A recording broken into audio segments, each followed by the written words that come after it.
Good evening and welcome to Northbeat. I'm Alyssa Mosier. We begin tonight in the Northwest Territories, where Yellowknife City Council has called down a motion to rezone land near a popular boardwalk and nature area. This comes after public engagement showed many people were against it. So the nays have it. So that dies on first reading. Dozens of residents showed up at City Hall Monday for the vote. The motion was to rezone land east of School Draw Avenue. First reading had already passed for lots west of School Draw. A group in Yellowknife has been working to protect the area known as Willow Flats. They say they'll be keeping tabs on the entire area. And we'll decide as a committee whether or not we feel we've protected the important area and still allowed some room for development. There has to be give and take on both sides. So we're not rushing into it, but we're certainly going to be looking at what part of the development we're going to be looking at next. There will be more public engagement by the city before council officially approves the rezoning west of School Draw. The city has said that will include a public hearing. A date for that has yet to be set. Police have charged a man after a shooting at the Inuvik airport on Saturday. Police say they received a report around 1 p.m. Saturday that a 58-year-old woman had been shot outside the airport. The suspect then fled the scene. Almost an hour later, police got a report that a truck matching the description of the suspect's vehicle had struck 6 people on the Dempster Highway. A shelter-in-place alert went out for Inuvik, Fort McPherson, and Sigachik after 2 p.m. On social media, some people said the alert was sent too late after the incident happened. RCMP say there's a process to follow. When we determine there's an active threat to the public, like there very much was here with a shooter and somebody using a vehicle in such a dangerous manner, we contact the territorial government and request that alert is given to the public, and then their process takes it from there. Inuvik Mayor Peter Clarkson says he believes everyone responded as quickly as they could. He says the town will follow up with the RCMP and the territorial government and look for ways they can improve communication.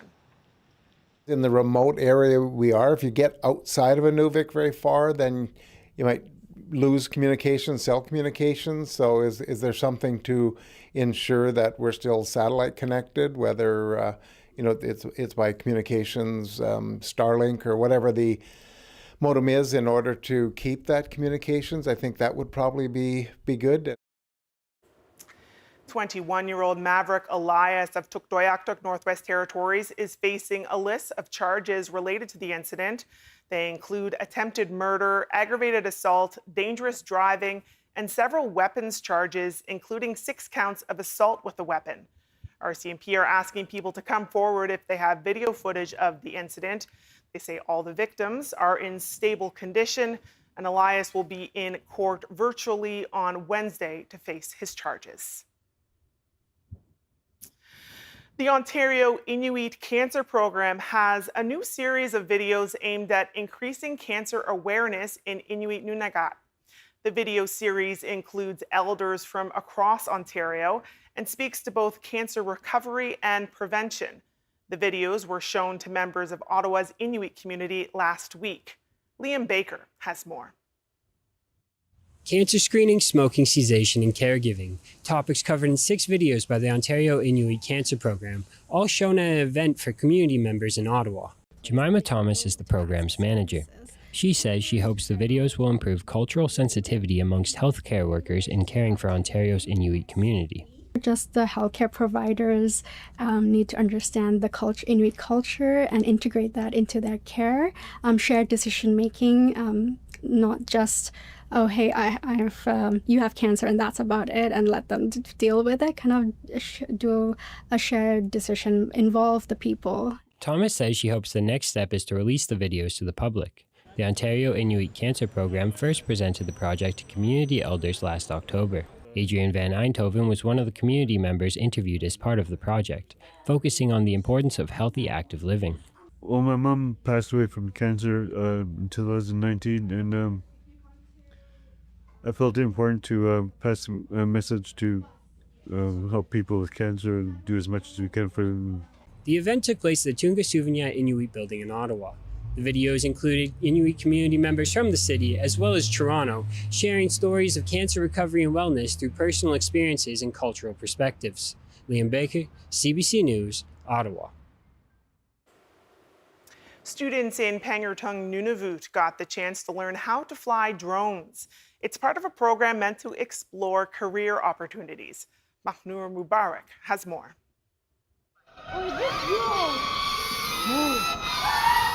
Drones were flying at the Ataguyak Ilisavik School in Pangertung. Students from grades 6 to 12 got to learn drone piloting basics, videography, and photography. One of the students that took part is Martin Cooney Lucy. I think I enjoyed drone racing the most. Caleb Kilabuk also participated. He sees the potential use for drones in search and rescue. If someone was to get hurt out on the land, I wanted to learn. Matthew Johnson is the Vice President and Director of Education with Volatus Aerospace. He was teaching the kids piloting skills. We developed an education program to train students all across Canada in about 2021. We've run programs all across Northern Canada, in Northwest Territories, Nunavut, and Yukon. Craig Bettridge is a teacher at the school. He says this could open up potential career options in the north. We were talked about the ability to do population surveys for different animals, especially ones that there's a lot of in the Cumberland Sound. So even through our CTS wildlife class with the high school students, we might be able to do more trips out on the land. Bettridge says the school is looking at applying for government grants to create more opportunities to teach kids to fly drones. Mahnur Mubarak, CBC News, Iqaluit. Ottawa City Councillors have voted in favor of renaming a park after an Inuk woman who disappeared in the city nearly 8 years ago. Mary Pupatsi was originally from Pangertung, Nunavut. She was well known in Ottawa's Vanier neighborhood, where Iman Park is located. She disappeared in 2017, and her remains were found at a construction site 5.5 years later. An Ottawa City Councillor has spent several years trying to change the park's name to honor Pupatsi.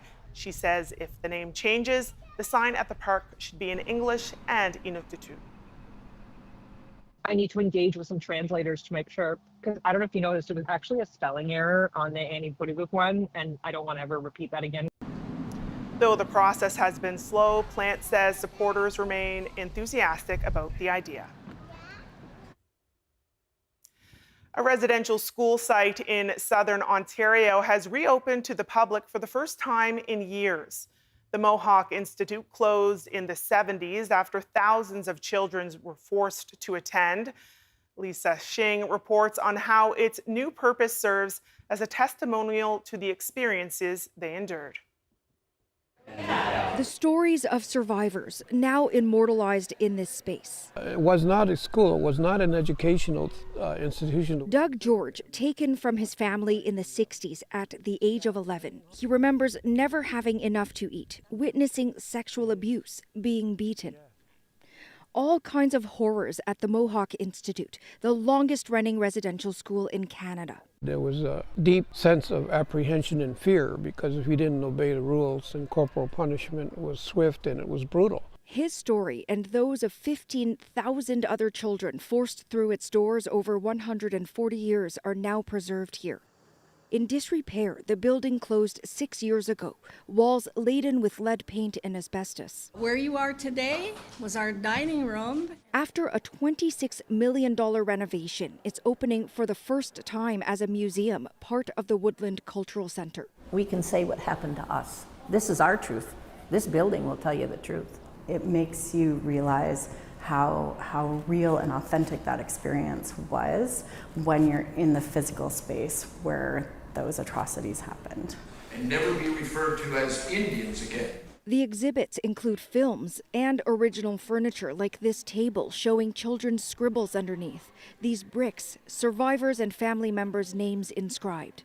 We had to go through mountains of historical records and documents. And through hours of interviews with the survivors, according to the project's senior historian and curator. How in the world could this happen to children? But I'm glad also to be part of the recovery, part of the healing. And a critical part of the country's past. This is an integral part of Canadian history. It's just something that you can't just brush aside. All evidence of the trauma and resilience. Lisa Shing, CBC News, Brantford, Ontario.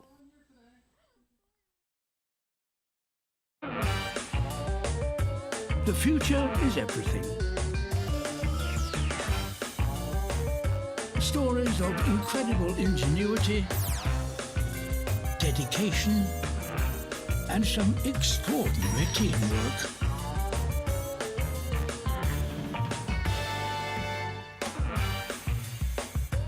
This is parenthood.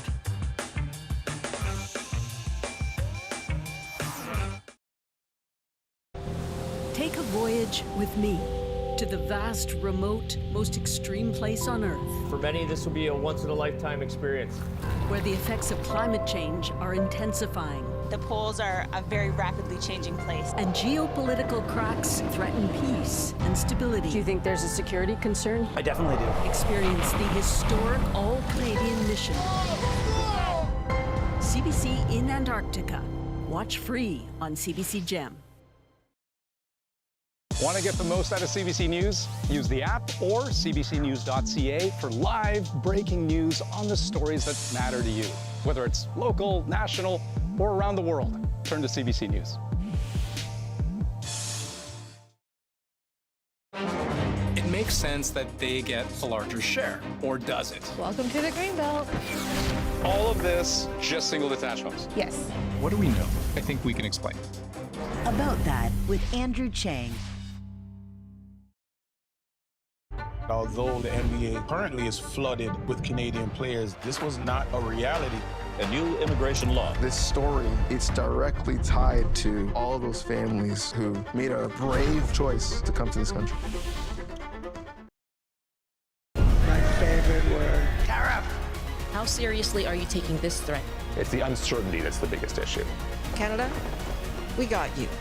Elbows up!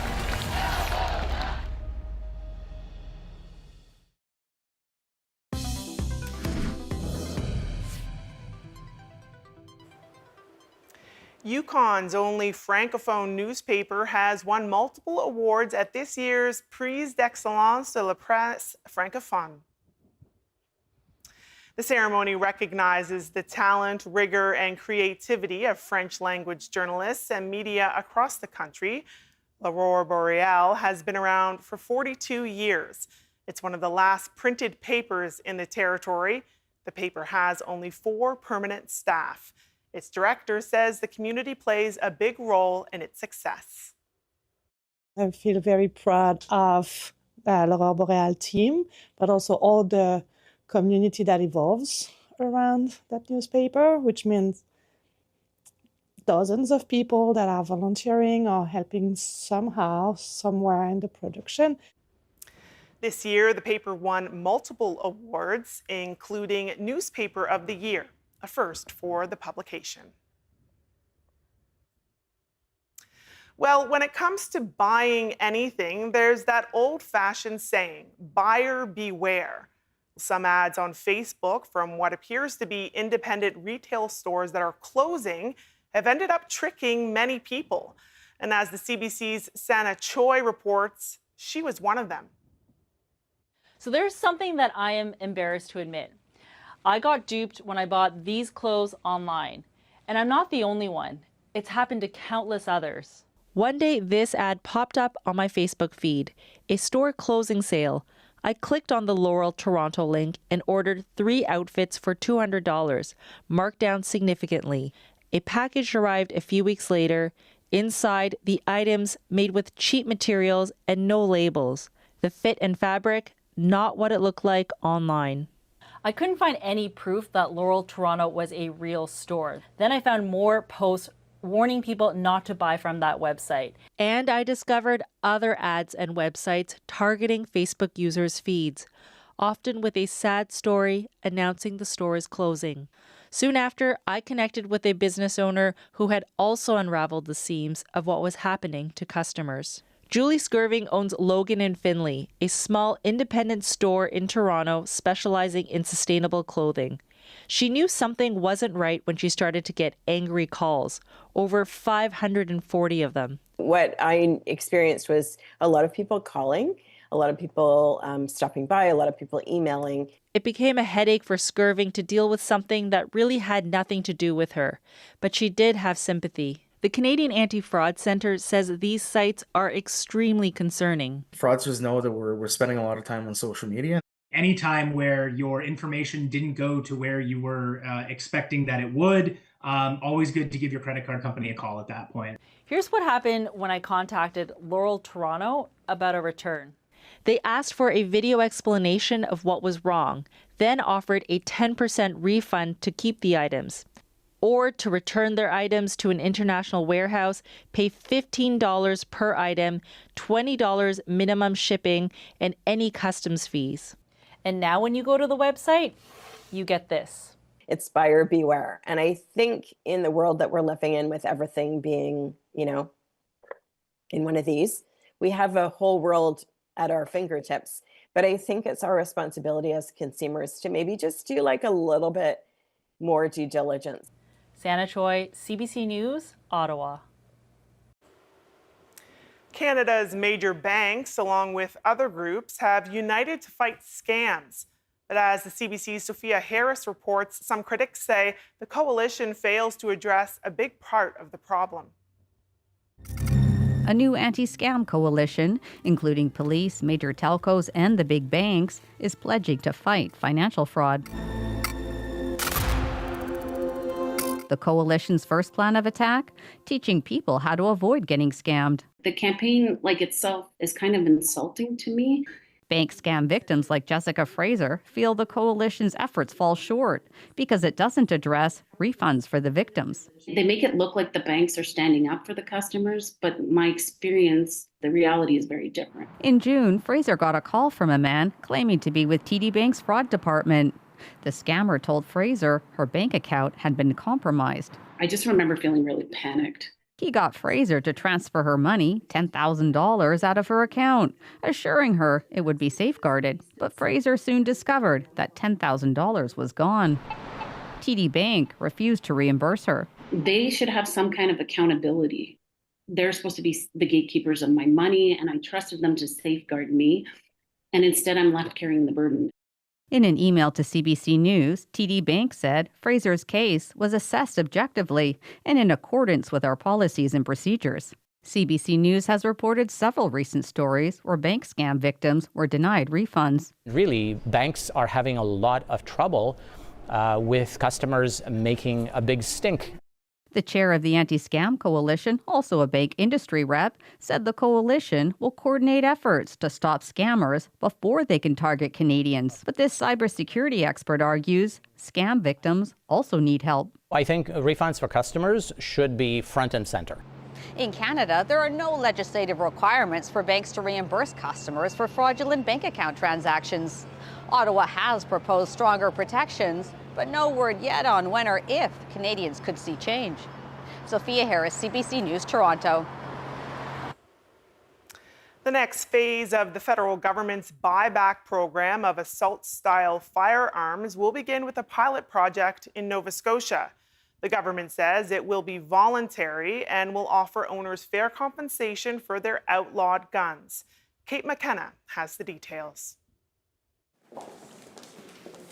Canada's Public Safety Minister announced the next phase of the government's plan to buy back banned firearms from individuals. Today, we're here to talk about our government's next steps in making good on that promise to Canadians. But the announcement was quickly overshadowed by the minister's own controversy.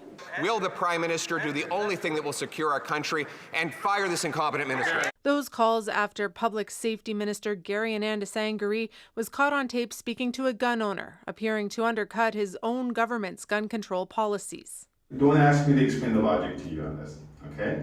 Like, it's... But we're not the problem, Gary. I realize that. even hinting it's about appeasing Quebec. I get it. Quebec is in a different place than other parts of Canada, right? And this is something that very much a big deal for many of the Quebec electorate that voted for us. The tape, verified by CBC News, was released by the Canadian Coalition for Firearm Rights, who have long argued that cracking down on legal gun owners won't stop violent crime. They all tell the truth when they think no one is listening. So I think he just confirmed everything that most Canadians who have been paying attention knew already. You don't seem to have confidence in this program. Why not? And is it appropriate to stay on as Public Safety Minister? I have absolute confidence in this program. Ananda Sangari spent the day defending himself against his own comments, including that municipalities may not have enough police to enforce the buyback. The context of that conversation, of course, it was in a context of a scenario that was offered to me, and it was commentary on that. His colleague, longtime gun control advocate Nathalie Provost, offered support. A program like that needs a team, needs a group, not just one person. And you see it today. We are all here together with the minister. The next phase of the gun buyback program will be piloted in Cape Breton. It's intended to start the process of buying guns banned in recent years back from individuals. Federal officials say they plan to expand the program nationally sometime this fall. Kate McKenna, CBC News, Ottawa.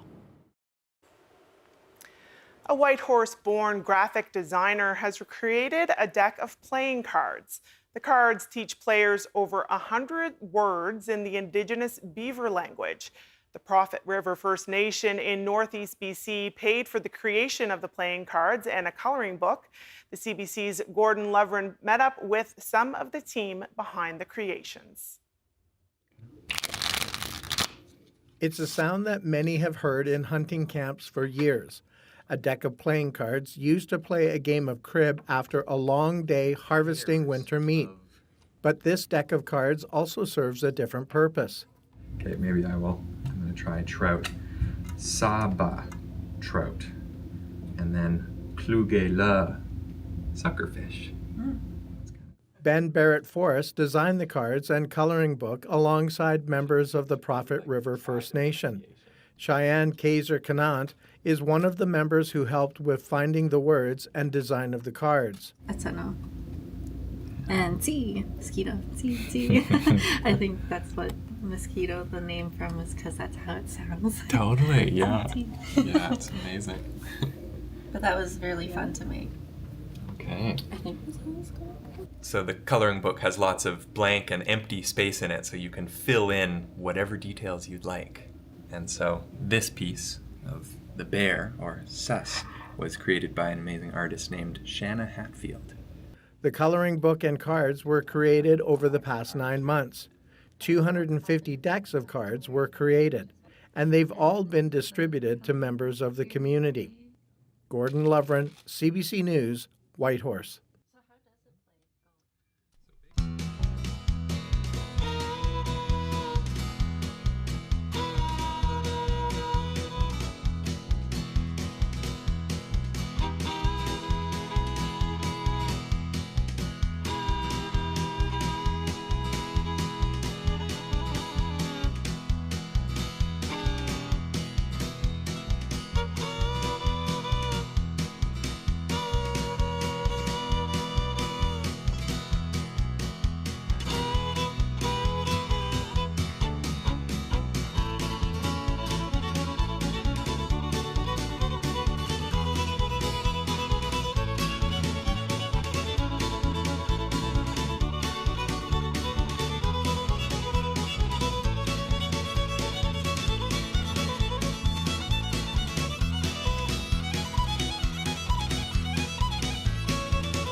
Well, that is Northbeat for tonight. For news anytime, you can head to our website, cbc.ca/north. Thank you so much for watching. I'm Alyssa Mosier. We'll leave you tonight with some great video from the weekend. You can start to see some of the fall colors in this view of the area where Terry Lake flows into Reed Lake outside Yellowknife. Enjoy and have a great night.